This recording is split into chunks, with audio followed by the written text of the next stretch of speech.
With that, it is my honor to introduce the next Vice President of the United States, Mike Pence.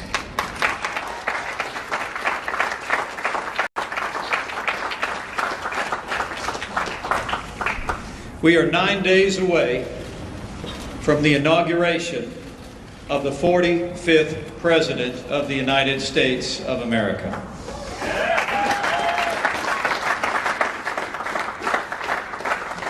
I'm profoundly honored and humbled that I will take the oath of office to serve as Vice President of the United States 9 days from today, but I'm even more honored to stand shoulder to shoulder with a new president who will make America great again. Now, the president-elect's leadership and his energy during the campaign was impressive, but as the chairman of the transition effort, I can assure the American people that his energy and his vision during the course of this transition has been even more inspiring. To see the way he has brought together men and women of extraordinary capability at a historic pace in this cabinet. 19 of the 21 cabinet officials have been announced, 9 committee hearings already scheduled, 7 more soon to go on the books in the next several days, and it is a compilation of men and women with an unprecedented caliber of leadership and background to help this administration move our nation forward. Perhaps that's why there's been such a concerted effort by some in the mainstream media to delegitimize this election and to demean our incoming administration. You know, I have long been a supporter of a free and independent press, and I always will be. But with freedom comes responsibility. And the irresponsible decision of a few news organizations to run with a false and unsubstantiated report when most news organizations resisted the temptation to propagate this fake news can only be attributed to media bias, an attempt to demean the president-elect and our incoming administration, and the American people are sick and tired of it.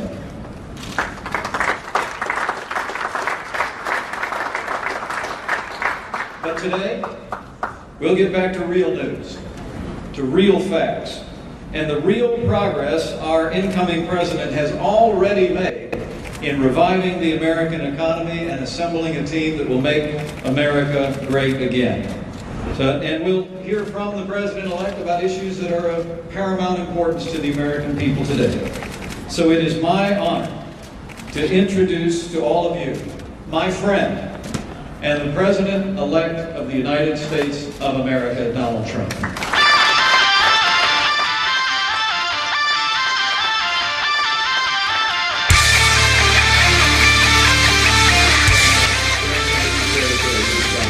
Because we used to give them on a almost daily basis. I think we probably maybe won the nomination because of news conferences, and it's good to be with you. We stopped giving them because we're getting quite a bit of inaccurate news, but I do have to say that, and I must say that I want to thank a lot of the news organizations here today, because they looked at that nonsense that was released by maybe the intelligence agencies. Who knows? But maybe the intelligence agencies, which would be a tremendous blot on their record if they in fact did that. A tremendous blot. Because a thing like that should have never been written, it should never have been had, and it should certainly never have been released. But I want to thank a lot of the news organizations, for some of whom have not treated me very well over the years. A couple in particular, and they came out so strongly against that fake news and the fact that it was written about by primarily one group and one television station. So I just want to compliment many of the people in the room. I have great respect for the news and great respect for freedom of the press and all of that, but I will tell you there were some news organizations, with all that was just said, that were so professional, so incredibly professional, that I've just gone up a notch as to what I think. Okay? All right. We've had some great news over the last couple of weeks. I've been quite active, I guess you could say, in an economic way for the country. A lot of car companies are going to be moving in. We have other companies. Big news is going to be announced over the next couple of weeks about companies that are going to be building in the Midwest. You saw yesterday, Fiat, Chrysler, big factory going to be built in this country as opposed to another country. Ford just announced that they stopped plans for a $1 billion plant in Mexico, and they're going to be moving into Michigan and expanding very substantially an existing plant. I appreciate that from Ford. I appreciate it very much from Fiat Chrysler. I hope that General Motors will be following, and I think they will be. I think a lot of people will be following. I think a lot of industries are going to be coming back. We have to get our drug industry coming back. Our drug industry has been disastrous. They're leaving left and right. They supply our drugs, but they don't make them here to a large extent. And the other thing we have to do is create new bidding procedures for the drug industry, because they get away with murder. And pharma has a lot of lobbies, a lot of lobbyists, and a lot of power. And there's very little bidding on drugs. We're the largest buyer of drugs in the world, and yet we don't bid properly, and we're going to start bidding. We're going to save billions of dollars over a period of time. And we're going to do that with a lot of other industries. I'm very much involved with the generals and admirals on the airplane, the F-35. You've been reading about it. And it's way behind schedule and many billions of dollars over budget. I don't like that. And the admirals have been fantastic. The generals have been fantastic. I've really gotten to know them well. And we're going to do some big things on the F-35 program and perhaps the F-18 program. And we're going to get those costs way down, and we're going to get the plane to be even better, and we're going to have some competition, and it's going to be a beautiful thing. So we've been very much involved, and other things. We had Jack Ma, we had so many incredible people coming here. Mr. Arnaud, they're going to do tremendous things in this country. And they're very excited. And I will say, if the election didn't turn out the way it turned out, they would not be here, they would not be in my office, they would not be in anybody else's office. They'd be building and doing things in other countries. So there's a great spirit going on right now, a spirit that many people have told me they've never seen before, ever. We're going to create jobs. I said that I will be the greatest jobs producer that God ever created, and I mean that. I really work very hard on that. We need certain amounts of other things, including a little bit of luck, but I think we're going to do a real job, and I'm very proud of what we've done, and we haven't even gotten there yet. I look very much forward to the inauguration. It's going to be a beautiful event. We have great talent, tremendous talent, and we have all of the bands, or most of the bands, from the different segments of the military. And I've heard some of these bands over the years. They're incredible. We're going to have a very elegant day. The 20th is going to be something that will be very special, very beautiful. And I think we're going to have massive crowds because we have a movement. It's a movement like the world has never seen before. It's a movement that a lot of people didn't expect. And even the polls, although some of them did get it right, but many of them didn't. That was a beautiful scene on November 8th as those states started to pour in. He's fantastic. We focused very hard on those states, and they really reciprocated. And those states are going to have a lot of jobs, and they're going to have a lot of security. They're going to have a lot of good news for their veterans. And by the way, speaking of veterans, I appointed today the head secretary of the Veterans Administration, David Shulkin, and we'll do a news release in a little while. I'll tell you about David. He's fantastic. He's fantastic. He will do a truly great job. One of the commitments I've made is that we're going to straighten out the whole situation for our veterans. Our veterans have been treated horribly. They're waiting in line for 15, 16, 17 days. Cases where they go in and they have a minor early stage form of cancer and they can't see a doctor. By the time they get to the doctor, they're terminal at the top of the line. It's not going to happen, the absolute, it's not going to happen top of the line. And they're going to get together with their great doctors. Dr. Toby Cosgrove, as you know, from the Cleveland Clinic, has been very involved. Ike Perlmutter has been very, very involved, one of the great men of business. And we're going to straighten out the VA for our veterans. I've been promising that for a long time. Something I feel very, very strongly. So you'll get the information on David, and I think you'll be very impressed with the job he does. We looked long and hard. We interviewed at least 100 people. Some good, some not so good, but we had a lot of talent. And we think this election will be something that will, with time, straighten it out, and straighten it out for good, because our veterans have been treated very unfairly. Okay. Questions? Yes. John? Mr. President-elect, thank you so much. Thank you. Appreciate it. A couple of aspects of the intelligence briefing that you received on Friday that we're looking for further clarification on. Sure. First of all, did the heads of the intelligence agencies provide you with a two-page summary of these unsubstantiated allegations? And secondly to that, on the broader picture, do you accept their opinion that Vladimir Putin ordered the hack of the DNC and the attempted hack of the RNC? And if you do, how will that color your attempts to build a relationship with a leader who has been accused of committing an act of espionage Okay, first against of the all, United States? these meetings, as you know, are confidential, classified, so I'm not allowed to talk about what went on in the meeting. But we had many witnesses in that meeting, many of them with us. And I will say again, I think it's a disgrace that information would be let out. I saw the information, I read the information outside of that meeting. It's all fake news, it's phony stuff. It didn't happen. And it was gotten by opponents of ours, as you know, because you reported it, and so did many of the other people.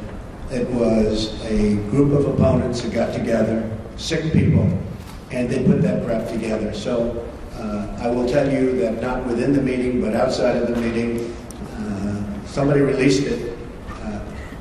It should never have been, number one, shouldn't have even entered paper, but it should never have been released. But I read what was released, and I think it's a disgrace. I think it's an absolute disgrace. As far as hacking, I think it was Russian, but I think we also get hacked by other countries and other people. And I can say that, you know, when we lost 22 million names and everything else that was hacked recently, they didn't make a big deal out of that. That was something that was extraordinary. That was probably China. We have much hacking going on. Mm-hmm. One of the things we're going to do, we have some of the greatest computer minds anywhere in the world that we've assembled. You saw just a sample of it 2 weeks ago up here, where we had the 6 top people in the world that were never in the same room together as a group. And we're going to put those minds together, and we're going to form a defense. And I have to say this also. The Democratic National Committee was totally open to be hacked. They did a very poor job. They could have had hacking defense, which we have. And I will give Reince Priebus credit, because when Reince saw what was happening in the world and with this country, he went out and went to various firms and ordered a very, very strong hacking defense. And they tried to hack the Republican National Committee, and they were unable to break through. We have to do that for our country. It's very important. And just to the last part of that question, where I said, how could all of this potentially color your attempts to build a better relationship with President Putin? Well, you know, President Putin and Russia put out a statement today that this fake news was indeed fake news. They said it totally never happened. Now, somebody would say, oh, of course he's going to say that. I respected the fact that he said that. And I'll be honest, I think if he did have something, they would have released it. They would have been glad to release it. I think, frankly, had they broken into the Republican National Committee, I think they would have released it, just like they did about Hillary and all of the horrible things that her people, like Mr. Podesta, said about her. I mean, what he said about her was horrible. If somebody said about me what Podesta said about Hillary, I was the boss, I would have fired him immediately, or that person, because what he said about her was horrible. But remember this, we talk about the hacking, and hacking's bad, and it shouldn't be done. But look at the things that were hacked. Look at what was learned from that hacking. That Hillary Clinton got the questions to the debate and didn't report it? That's a horrible thing. That's a horrible thing. Can you imagine that if Donald Trump got the questions to the debate, it would have been the biggest story in the history of stories. And they would have said, immediately you have to get out of the race. Nobody even talked about it. It's a very terrible thing. Yes, President-elect, can I ask you a question, sir? Thank you, Mr. President-elect. On that intelligence report, the second part of their conclusion was that Vladimir Putin ordered it because he aspired to help you in the election. Do you accept that part of the finding? And will you undo what President Obama did to punish the Russians for this, or will you keep it in place? If Putin likes Donald Trump, I consider that an asset, not a liability. Because we have a horrible relationship with Russia. Russia can help us fight ISIS, which, by the way, is number one tricky. I mean, if you look, this administration created ISIS by leaving at the wrong time. The void was created, ISIS was formed. If Putin likes Donald Trump, guess what, folks? That's called an asset, not a liability. Now, I don't know that I'm going to get along with Vladimir Putin. I hope I do, but there's a good chance I won't. And if I don't, do you honestly believe that Hillary would be tougher on Putin than me? Does anybody in this room really believe that? Give me a break. But President Obama's steps, will you keep on make clear whether during your visits to either Moscow or St. Petersburg you engaged in conduct that you now regret, and that a reasonable observer say that you are potentially vulnerable to blackmail by Russia or by its intelligence agencies? Let me just tell you what I do. When I leave our country, I'm a very high-profile person, would you say? I am extremely careful. I'm surrounded by bodyguards. I'm surrounded by people. And I always tell them, anywhere, but I always tell them, if I'm leaving this country, be very careful, because in your hotel rooms, and no matter where you go, you're going to probably have cameras. I'm not referring just to Russia, but I would certainly put them in that category. And number one, I hope you're going to be good anyway. But in those rooms, you have cameras in the strangest places. Cameras that are so small with modern technology, you can't see them and you won't know. You better be careful, or you'll be watching yourself on nightly television. I tell this to people all the time. I was in Russia years ago with the Miss Universe contest, which did very well. Moscow, the Moscow area, did very, very well. And I told many people, be careful, because you don't want to see yourself on television. Cameras all over the place. And again, not just Russia, all over. Does anyone really believe that story? I'm also very much of a germaphobe, by the way. Believe me. One more question, sir. About how you plan to disentangle yourself from your business, but first, I have to follow up on some of these Russia remarks. Based on your comments here today, do you believe the hacking was justified? Does Russia have any leverage over you, financial or otherwise? And if not, will you release your tax returns to prove it? So I tweeted out that I have no dealings with Russia. I have no deals in Russia. I have no deals that could happen in Russia because we've stayed away. And I have no loans with Russia. As a real estate developer, I have very, very little debt. I have assets that are, and now people have found out how big the company is. I have very little debt, I have very low debt. But I have no loans with Russia at all. And I thought that was important to put in. I certified that. So I have no deals, I have no loans, and I have no dealings. We could make deals in Russia very easily if we wanted to. I just don't want to because I think that would be a conflict. So I have no loans, no dealings, and no current pending deals. Now I have to say one other thing. Over the weekend, I was offered $2 billion to do a deal in Dubai with a very, very, very amazing man, great, great developer from the Middle East, Hussein Damak, a friend of mine, great guy, and was offered $2 billion to do a deal in Dubai, number of deals. And I turned it down. I didn't have to turn it down, because as you know, I have a no conflict situation because I'm president, which is, I didn't know about that until about 3 months ago, but it's a nice thing to have. But I don't want to take advantage of something.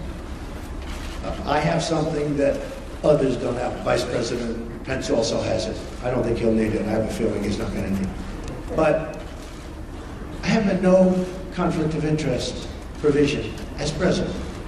It was many, many years old. This is for presidents, because they don't want presidents getting, I understand, they don't want presidents getting tangled up in minutia. They want a president to run the country. So I could actually run my business. I could actually run my business and run government at the same time. I don't like the way that looks, but I would be able to do that if I wanted to. I'd be the only one that would be able to do that. You can't do that in any other capacity. But as a president, I could run the Trump Organization, great company, and I could run the company. I think the country, I do a very good job, but I don't want to do that.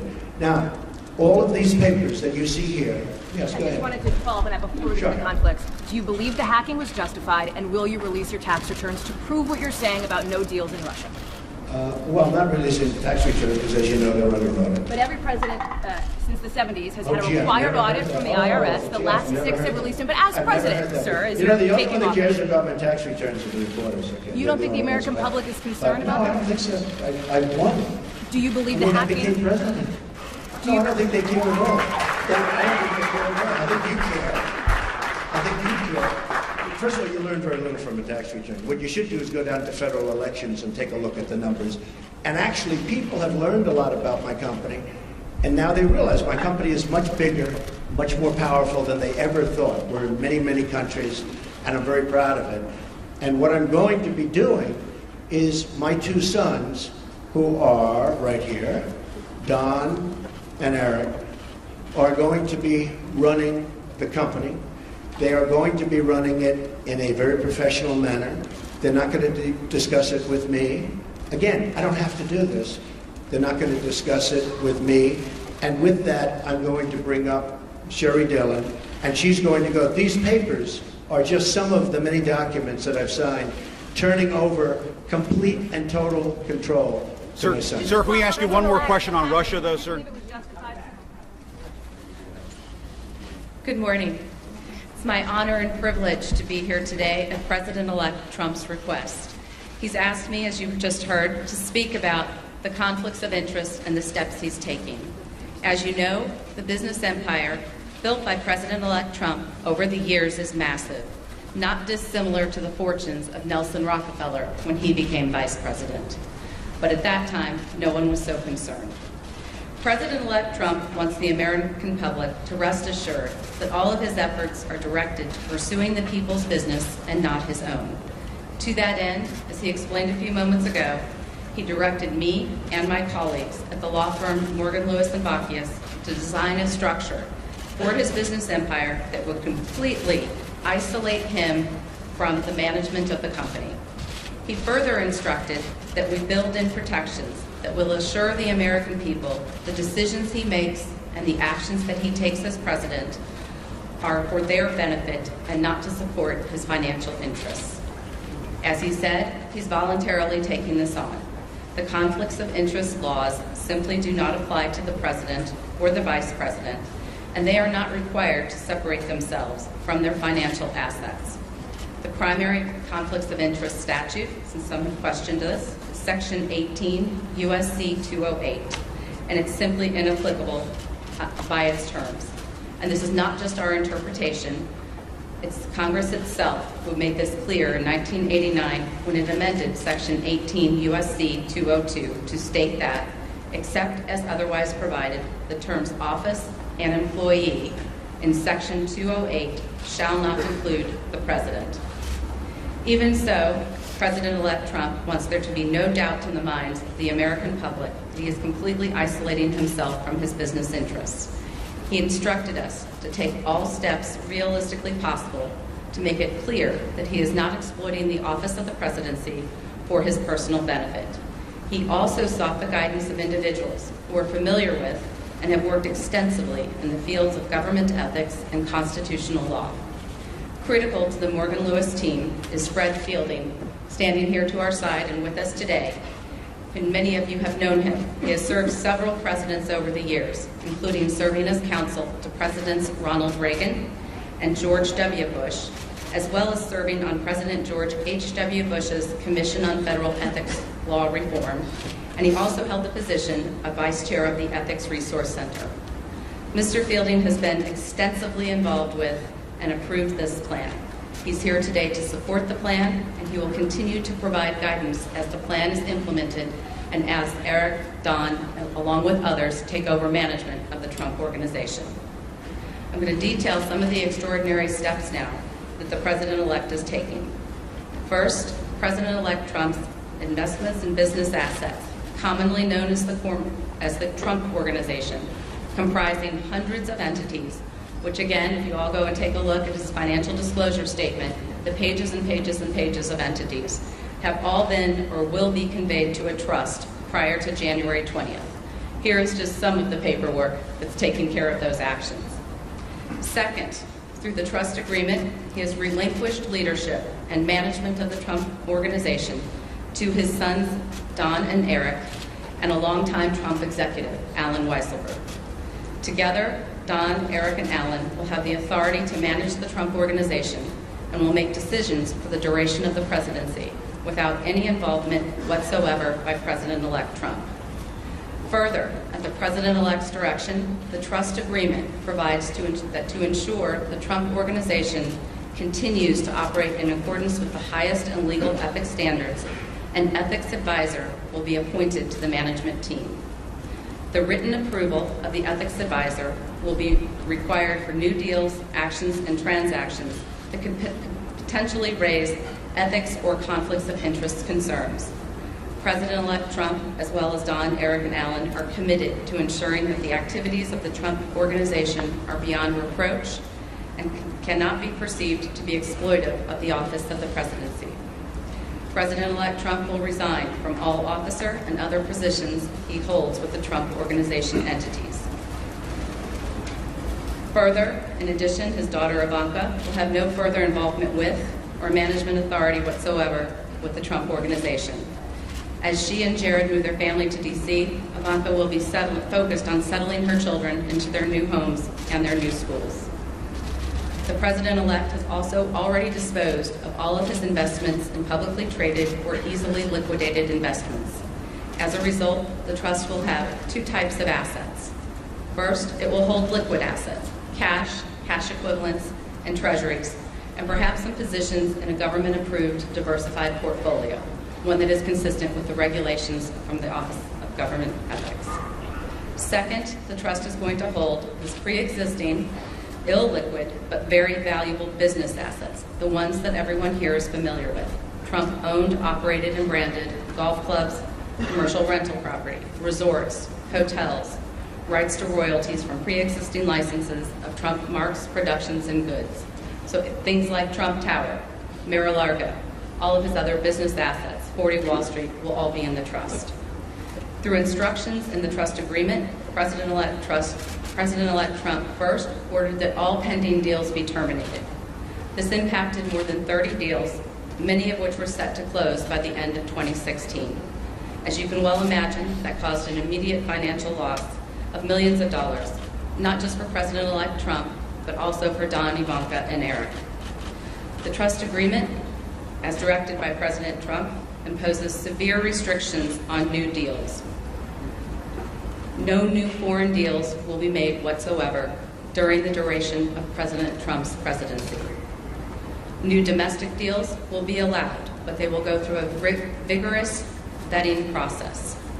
The President-elect will have no role in deciding whether the Trump Organization engages in any new deal, and he will only know of a deal if he reads it in the paper or sees it on TV. Because any new deal could, and I emphasize could, be perceived as causing a conflict or as exploiting the office of the presidency, new deals must be vetted with the ethics advisor, whose role will be to analyze any potential transactions or conflicts and ethics issues. The ethics advisor will be a recognized expert in the field of government experts. Again, his role will be to scrutinize the new deals and the actions, and any new deal must receive written approval. To further reinforce the wall that we are building between President-elect Trump and the Trump Organization, President-elect Trump has ordered, through his trust agreement, to sharply limit his information rights. Reports will only be available and reflect profit and loss on the company as a whole. There will be no separate business-by-business accounting.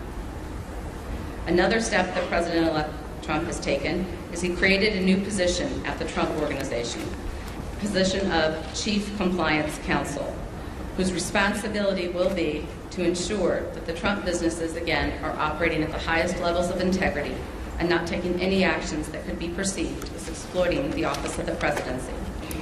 He has also directed that no communications of the Trump Organization, including social media accounts, will reference or be tied to President-elect Trump's role as President of the United States or the office of the presidency. In sum, all of these actions, complete relinquishment of management, no foreign deals, ethics advisor approval of deals, sharply limited information rights, will sever President-elect Trump's presidency from the Trump Organization. Some have asked questions. Why not divest? Why not just sell everything? Form a blind trust. And I'd like to turn to addressing some of those questions now. Selling, first and foremost, would not eliminate possibilities of conflicts of interest. In fact, it would exacerbate them. The Trump brand is key to the value of the Trump Organization's assets. If President-elect Trump sold his brand, he would be entitled to royalties for the use of it, and this would result in the trust retaining an interest in the brand without the ability to assure that it does not exploit the office of the presidency. Further, whatever price was paid would be subject to criticism and scrutiny. Was it too high? Is there pay for play? Was it too much paid to curry favor with the president-elect? And selling his assets without the rights to the brand would greatly diminish the value of the assets and create a fire sale. President-elect Trump should not be expected to destroy the company he built. This plan offers a suitable alternative to address the concerns of the American people. And selling the entire Trump Organization isn't even feasible. Some people have suggested that the president-elect sell the business to his adult children. This would require massive third-party debt sourced with multiple lenders whose motives and willingness to participate would be questioned and undoubtedly investigated. And if the president-elect were to finance the sale himself, he would retain the financial interest in the assets that he owns now. Some people have suggested that the President-elect Trump could bundle the assets and turn the Trump Organization into a public company. Anyone who's ever gone through this extraordinarily cumbersome and complicated process knows that it is a non-starter. It is not realistic, and it would be inappropriate for the Trump Organization. Some people have suggested a blind trust, but you cannot have a totally blind trust with operating businesses. President Trump can't unknow he owns Trump Tower, and the press will make sure that any new developments at the Trump Organization are well publicized. Further, it would be impossible to find an institutional trustee that would be competent to run the Trump Organization. The approach he is taking allows Don and Eric to preserve this great company and its iconic assets. And this approach is best from a conflicts and ethics perspective. It creates a complete separation from President-elect Trump and separates him and prevents him from participating in the business, imposes strict limits on what the trustees can do, and requires the assent of any ethics advisor to a new deal. I'm going to turn to one last topic today that has been of interest lately, called emoluments. That's a word I think we've all become familiar with and perhaps had not heard before. And we're going to describe some other actions President-elect Trump is taking to avoid even the appearance of a conflict. Emoluments comes from the Constitution. The Constitution says officials may not accept gifts, titles of nobility, or emoluments from foreign governments with respect to their office, and that no benefit should be derived by holding an office. The so-called emoluments clause has never been interpreted, however, to apply to fair value exchanges that have absolutely nothing to do with an office holder. No one would have thought when the Constitution was written that paying your hotel bill was an emolument. Instead, it would have been thought of as a value for value exchange, not a gift, not a title, and not an emolument. But since President-elect Trump has been elected, some people want to define emoluments to cover routine business transactions, like paying for hotel rooms. They suggest that the Constitution prohibits the businesses from even arm's-length transactions that the President-elect has absolutely nothing to do with and isn't even aware of. These people are wrong. This is not what the Constitution says. Paying for a hotel room is not a gift or a present, and it has nothing to do with an office. It's not an emolument. The Constitution does not require President-elect Trump to do anything here. But just like with conflicts of interest, he wants to do more than what the Constitution requires. So President-elect Trump has decided, and we are announcing today, that he is going to voluntarily donate all profits from foreign government payments made to his hotels to the United States Treasury. This way, it is the American people who will profit. In sum, I and President-elect's other advisors at Morgan Lewis have determined the approach we've outlined today will avoid potential conflicts of interest or concerns regarding exploitation of the office of the presidency without imposing unnecessary and unreasonable losses on the President-elect and his family. We believe this structure and these steps will serve to accomplish the President-elect's desire to be isolated from his business interests and give the American people confidence that his sole business and interest is in making America great again, bringing back jobs to this country, securing our borders, and rebuilding our infrastructure. The American people were well aware of President-elect Trump's business empire and financial interests when they voted. Many people voted for him precisely because of his business success. President-elect Trump wants to bring this success to all Americans. Thank you.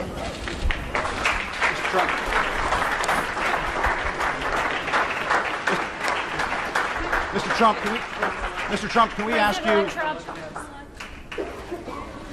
Mr. Trump, can we ask you some policy questions? Policy questions, sir. Trump, thank you, Mr. Trump. Trey Yanks with One American News.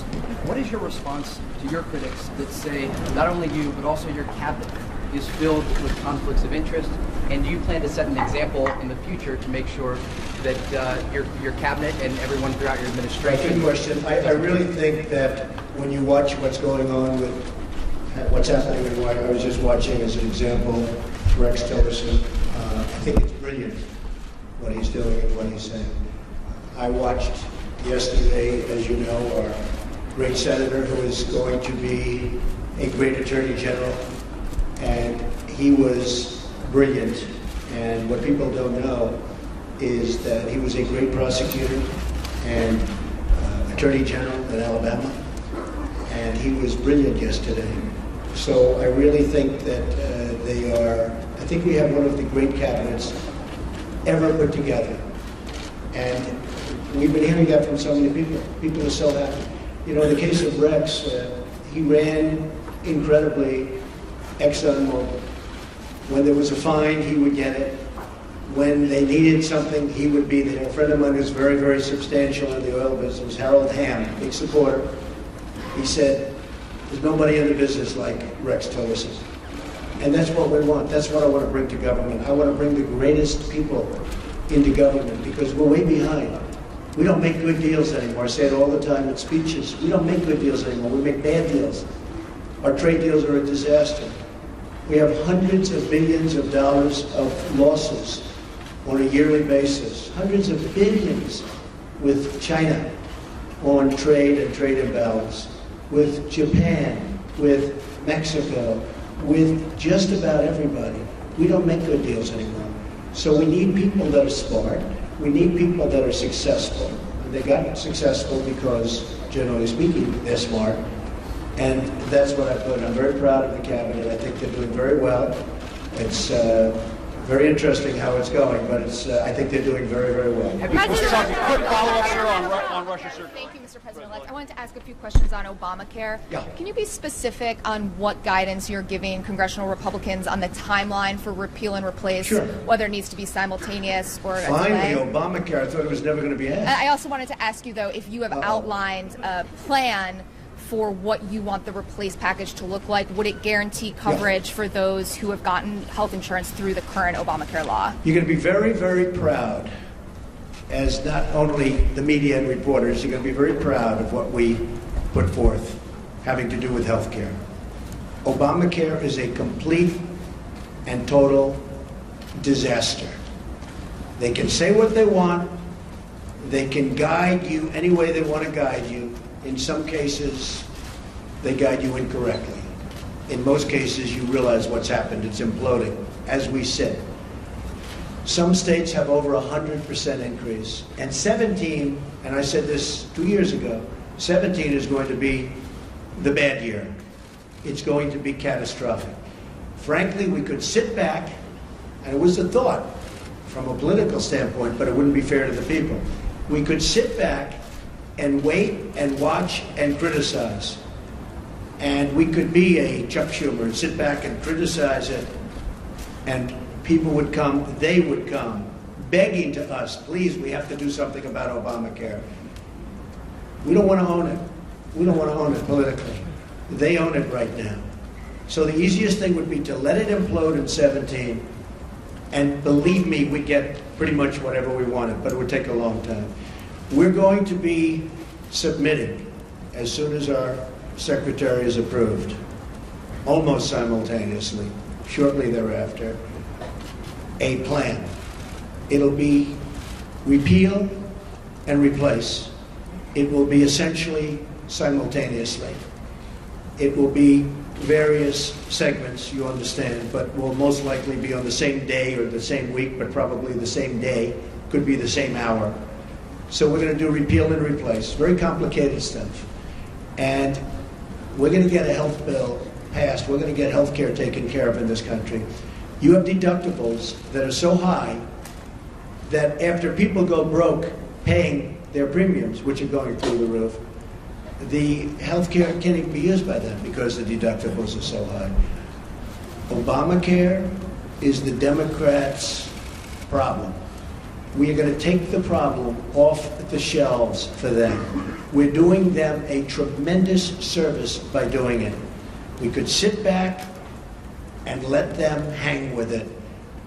We are doing the Democrats a great service. So as soon as our secretary is approved and gets into the office, we'll be filing a plan. And it was actually pretty accurately reported today, the New York Times. And the plan will be repeal and replace Obamacare.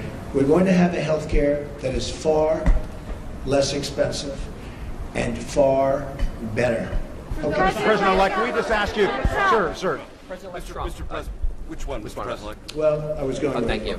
Go ahead, then CBS. Okay, President-elect Trump, John Steinberg from Cheddar. When you look at all the meetings that you've had with Carrier and SoftBank and Alibaba, do you conceive of making this a program, maybe sitting inside of Commerce? And then my follow-up question to that is, how soon will we see the program on capital repatriation and corporate tax cuts? Well, if I can save jobs, for instance, I was doing individual companies, and people said, well, but that's only one company. Like we did a good job with Carrier. And I want to thank United Technologies, which owns Carrier. But we saved close to 1,000 jobs. And they were gone. And Mike Pence and his staff really helped us a lot. But those were jobs. That was a tough one because they announced a year and a half before that they were leaving. So it's always tough when they're building a plant. It's a little tougher than before they start or before they make an announcement. So I want to thank United Technologies. But we've been meeting with a lot of companies.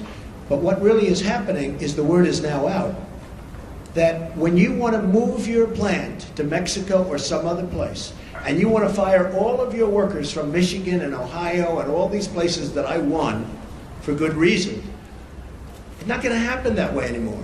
You want to move your plant, and you think, as an example, you're going to build that plant in Mexico, and you're going to make your air conditioners or your cars or whatever you're making, and you're going to sell it through what will be a very, very strong border, not a weak border like it is now. We don't even have a border. It's an open sieve. But you're going to sell through a very strong border. Not going to happen. You're going to pay a very large border tax. So if you want to move to another country, and if you want to fire all of our great American workers that got you there in the first place, you can move from Michigan to Tennessee and to North Carolina and South Carolina. You can move from South Carolina back to Michigan. You can do anywhere. You got a lot of states at play, a lot of competition. So it's not like, oh, gee, I'm taking the competition. We got a lot of places you can move. And I don't care, as long as it's within the United States, the borders of the United States. There will be a major border tax on these companies that are leaving and getting away with murder.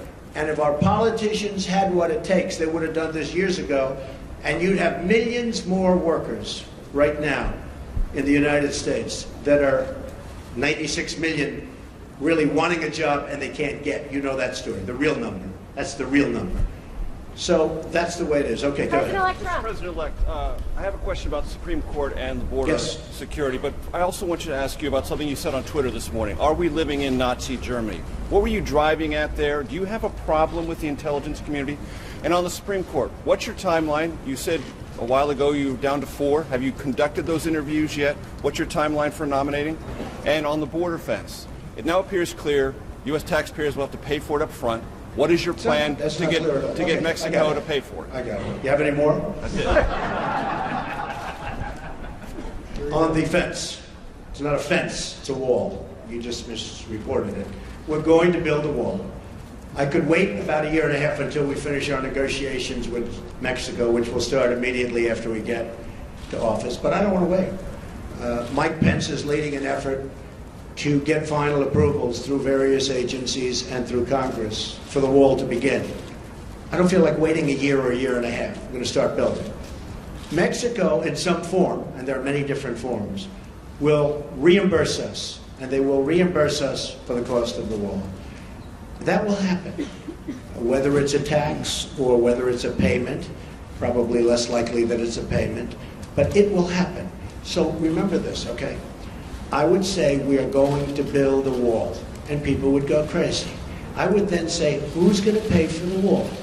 And people would all scream out, 25, 30,000 people, because nobody's ever had crowds like Trump has had. You know that. You don't like to report that, but that's okay. Okay, now he agrees. Finally, he agrees. But I say, who's going to pay for the wall? And they will scream out, Mexico. Now, reports went out last week, oh, Mexico's not going to pay for the wall because of a reimbursement. What's the difference? I want to get the wall started. I don't want to wait a year and a half until I make my deal with Mexico. So, and we probably will have a deal sooner than that. And by the way, Mexico has been so nice, so nice. I respect the government of Mexico.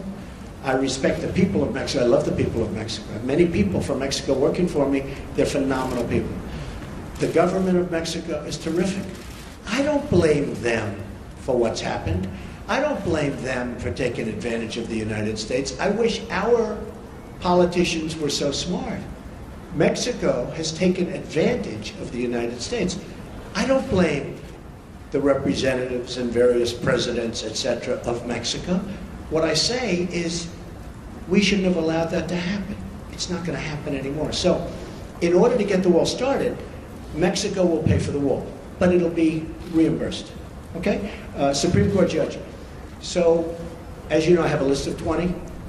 I've gone through them. We've met with numerous candidates. They're outstanding in every case.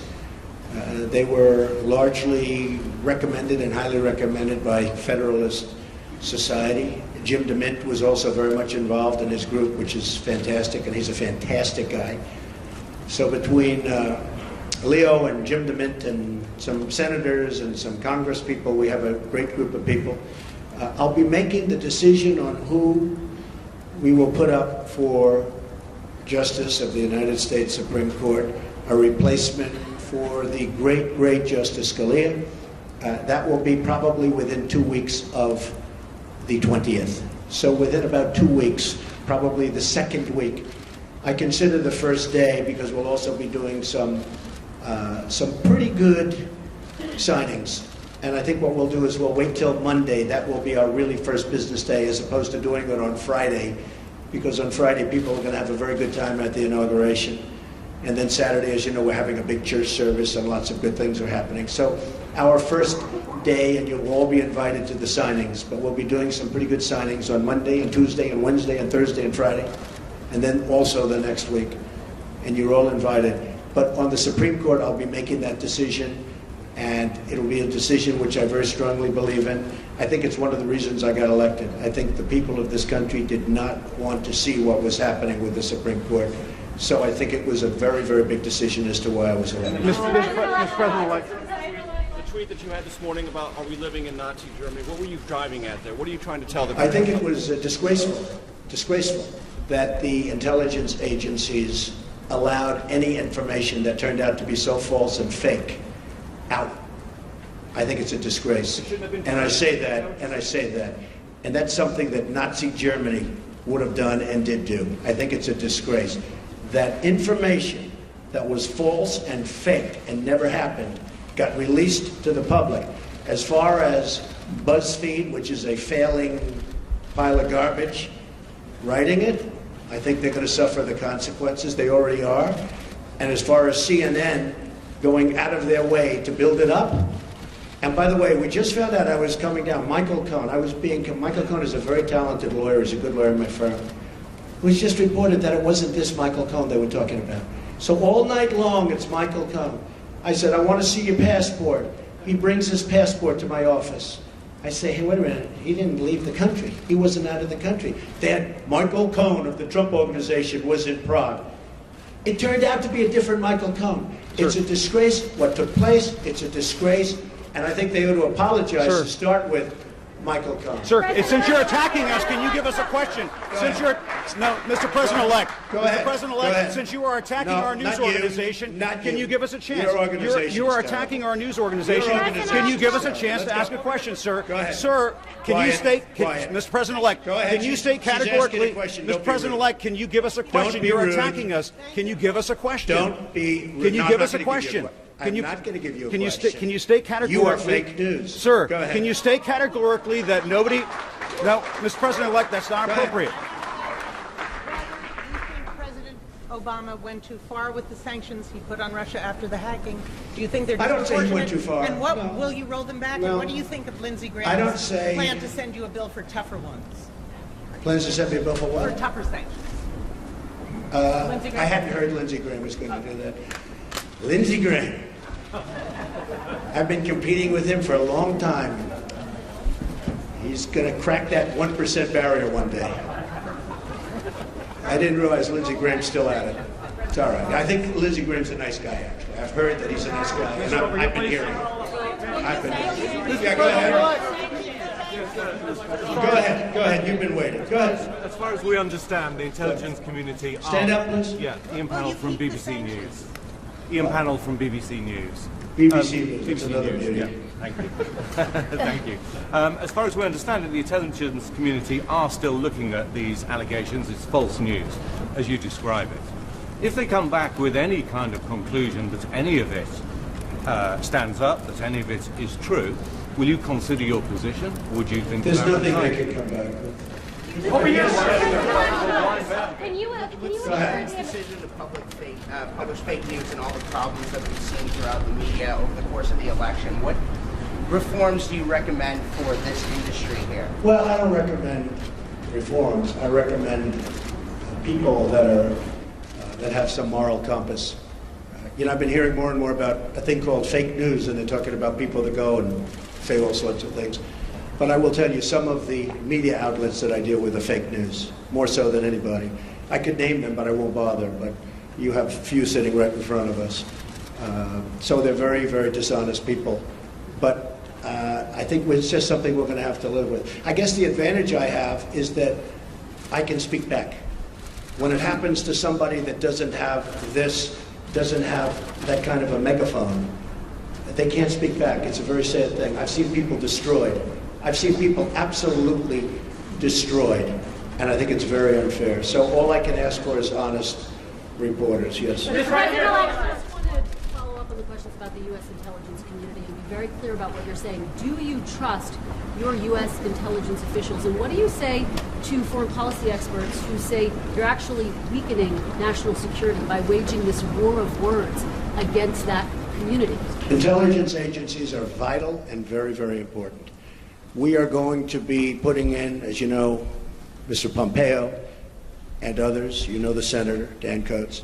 We're going to be putting in some outstanding people. Within 90 days, they're going to be coming back to me with a major report on hacking. I want them to cover this situation.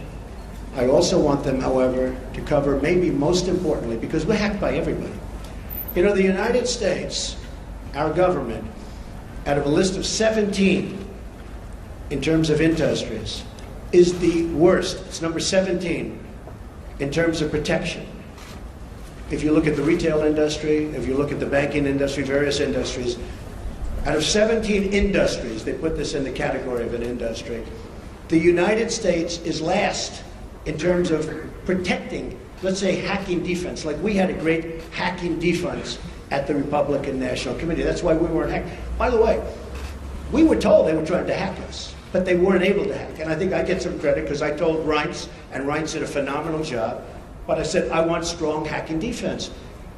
The Democratic National Committee didn't do that. Maybe that's why the country runs so badly that way. But I will tell you, wait, let me finish. Within 90 days, we will be coming up with a major report on hacking defense. How do we stop this new phenomena, fairly new phenomena? Because the United States is hacked by everybody. That includes Russia and China and everybody. Everybody. Okay. But how Go ahead. Mr. President-elect, you said just now that you believe that Russia indeed was responsible for the hacking of the DNC and John Podesta's emails, etc. Well, Russia, but you know what? Could have been others also. But why did you spend weeks undermining the U.S. intelligence community before simply getting the facts and then making a public statement? Well, I think it's pretty sad when intelligence reports get leaked out to the press. I think it's pretty sad. First of all, it's illegal. You know, these are classified and certified meetings and reports. I'll tell you what does happen. I have many meetings with intelligence, and every time I meet, people are reading about it. Somebody's leaking it out. So then I said, maybe it's my office. Maybe my office. Because I have a lot of people, a lot of great people. Maybe it's them. And what I did is I said, I won't tell anybody. I'm going to have a meeting, and I won't tell anybody about my meeting with intelligence. And what happened is I had my meeting. Nobody knew, not even Rona, my executive assistant for years. She didn't know, I didn't tell her. Nobody knew. The meeting was had, the meeting was over, they left, and immediately the word got out that I had a meeting. So, I don't want that. I don't want that. It's very unfair to the country, it's very unfair to our country, what's happened. That report should have never, first of all, it shouldn't have been printed, because it's not worth the paper it's written on. And I thank the New York Times for saying that. I thank a lot of different people for saying that, but I will tell you, that should never, ever happen. But okay. do you trust Mr. President-elect, ABC News. Thank you, Mr. President-elect. Can you stand here today, once and for all, and say that no one connected to you or your campaign had any contact with Russia leading up to or during the presidential campaign? And if you indeed do believe that Russia was behind the hacking, what is your message to Vladimir Putin right now? He shouldn't be doing it. He won't be doing it. Russia will have much greater respect for our country when I'm leading it than when other people have led it. You will see that. Russia will respect our country more. He shouldn't have done it. I don't believe he'll be doing it more. Now, we have to work something out, but it's not just Russia. Take a look at what's happened. You don't report it the same way. 22 million accounts were hacked in this country by China. And that's because we have no defense. That's because we're run by people that don't know what they're doing. Russia will have far greater respect for our country when I'm leading it.